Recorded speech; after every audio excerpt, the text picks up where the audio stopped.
Hey everyone, this is Tim from Your Six Studios. Today in this video, I'm going to show you how to turn on your flashers on your Tesla vehicle. So when you're sitting inside the car, it's very easy to turn on your flashers. If you just look up right here, you can see the flasher button is indicated by this triangle.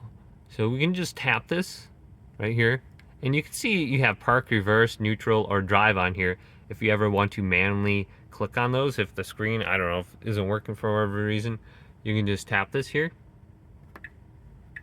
All right, and you can see they're listed on the top here, and you can see them going on at the top there.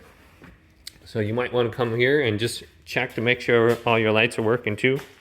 So I can see the front and the right flasher here. You can see they're listed on the side here, which is actually really nice.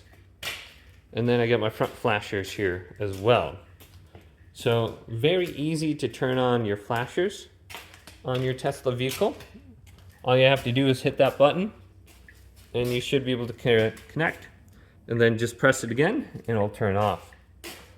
So hopefully this video did indeed help you out. If it did, leave it a big thumbs up and subscribe to my channel down below.